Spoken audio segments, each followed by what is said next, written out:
Imagine dedicating 2, 3, or even 4 years of your life to a single examination. आप दिन रात पढ़ाई करते हो, सोशल लाइफ और मेंटल हेल्थ को सैक्रिफाइस करते हो, और आपकी फैमिली अपनी पूरी लाइफ सेविंग्स आपकी कोचिंग पर लगा देती है.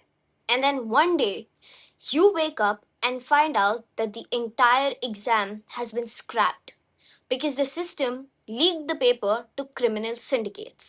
And right now, exactly यही चल रहा है इंडिया के मेजर स्टूडेंट हब्स में. What you are witnessing across Jantar Mantar and Pune is not just a random protest. ये इंडिया की यूथ का एक massive coordinated revolt है against the institutional corruption. Over 2 million students are on the street demanding the direct resignation of Union Education Minister Dharmendra Pradhan. But the question is, ये पूरा system एक single point पर collapse कैसे हुआ, और इस बार ये बच्चे पीछे हटने को तैयार क्यों नहीं है? Let's decode the real story. इस पूरे इंसिडेंट के ऊपर मैंने पहले भी एक वीडियो बनाई है, but as you already know, this entire crisis started on the May 3rd, जब nearly 23 lakh students appeared for the NEET UG medical entrance exam. Everyone expected a fair evaluation. लेकिन एग्जाम खत्म होने के कुछ ही दिनों में स्टेट पुलिस फोर्सेस ने deep rooted paper leak syndicates को बस्ट करना शुरू कर दिया. अब यहाँ पर आप एडमिनिस्ट्रेटिव विप्लैश देखो. When the proof of leaked question papers became undeniable, the education minister cancelled the entire exam. Millions of students को एक झटके में academic limbo में डाल दिया गया. और सिचुएशन तो तब और खराब हो गई जब एनटीए ने स्टार्टिंग में मैथ्स पेपर लीक से डिनाई कर दिया. Left with no option, the government has now officially scheduled the national re-exam for June 21st.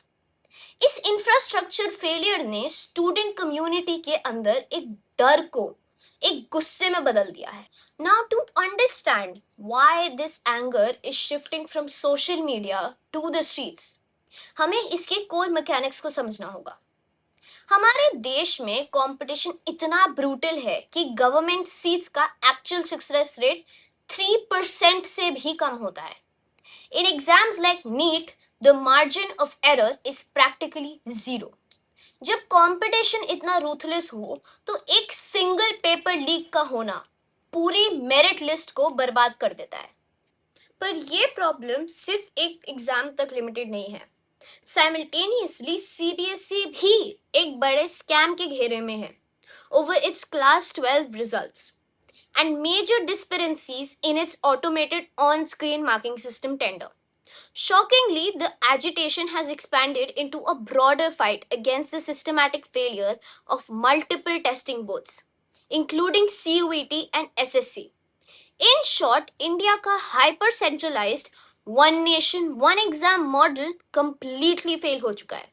Hyper centralisation ने करप्ट नेटवर्क्स के लिए एक perfect single point of failure create कर दिया है. इस पूरे केओस के बीच एक बड़ा फैक्टर निकल के आया, कॉकरोच जनता पार्टी या सीजेपी. अब ये ग्रुप क्या है और इसका ओरिजिन क्या है, इसे समझना जरूरी है. May 15th को कोर्ट रूम प्रोसीडिंग्स के दौरान अनएम्प्लॉयड यूथ और सोशल मीडिया एक्टिविस्ट्स को लेकर एक कंट्रोवर्शियल रिमार्क किया गया था, जहां उन्हें लूजली कॉकरोचेस एंड पैरासाइट्स बोला गया.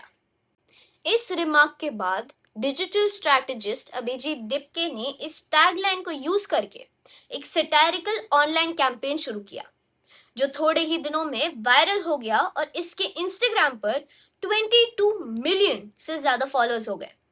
लेकिन ये ग्रुप सिर्फ ऑनलाइन मीम्स तक लिमिटेड नहीं रहा. स्टूडेंट्स के इसी गुस्से को काउंटर करने और टेस्टिंग ट्रांसपेरेंसी की मांग को लेकर इस यूथ फ्रंट ने ट्रेडिशनल स्टूडेंट यूनियंस जैसे AISA और NSUI के साथ मिलकर जून 6 को दिल्ली के जंतर मंतर पर एक पब्लिक डेमोन्स्ट्रेशन ऑर्गेनाइज किया. टर्नआउट को लेकर अलग अलग दावे हैं, जहां ऑर्गेनाइजर्स का कहना है कि 7,000 से ज्यादा स्टूडेंट्स, पेरेंट्स और एक्टिविस्ट्स जैसे सोनम वांगचुक ने इस पीसफुल डेमोन्स्ट्रेशन में हिस्सा लिया था. वहीं इंडिपेंडेंट एस्टिमेट्स और क्रिटिक्स का मानना है कि ग्राउंड टर्नआउट ऑनलाइन फॉलोइंग के मुताबिक काफी कम था. इस प्रोटेस्ट के दौरान स्टूडेंट्स ने ट्रेडिशनल पॉलिटिकल बैनर्स की जगह नेशनल फ्लैग्स और बुक्स हाथ में ले रखी थी।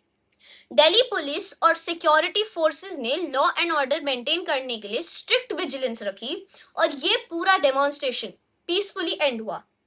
हालांकि रूलिंग पार्टी के सपोर्टर्स और कई क्रिटिक्स का ये भी कहना है कि ऐसे प्लेटफॉर्म्स यूथ को मिसगाइड करके एंटी एस्टैब्लिशमेंट सेंटिमेंट को बढ़ावा देते हैं, बजाय इसके कि कंस्ट्रक्टिव सॉल्यूशन पर बात हो। So what happens next? ये सिर्फ एक बैच के करियर का सवाल नहीं है, बल्कि इंडिया के एजुकेशनल क्रेडिबिलिटी पर एक बहुत बड़ा क्वेश्चन मार्क है। सुप्रीम कोर्ट में पिटिशंस फाइल हो चुकी हैं, जहां एनटीए के परमानेंट रिस्ट्रक्चरिंग और कंप्लीट डिजिटाइजेशन की मांग करी जा रही है।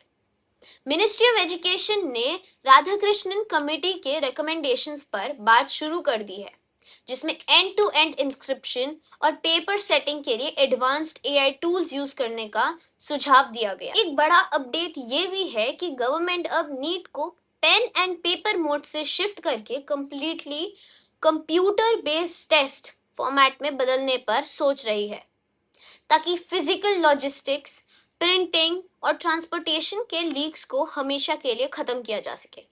लेकिन सवाल वही है, क्या हर साल करोड़ों स्टूडेंट्स इसी तरह टेस्टिंग बोर्ड के एक्सपेरिमेंट लैब बनकर रह जाएंगे? सिस्टम बदलना जरूरी है, लेकिन उससे पहले अकाउंटेबिलिटी फिक्स होनी जरूरी है।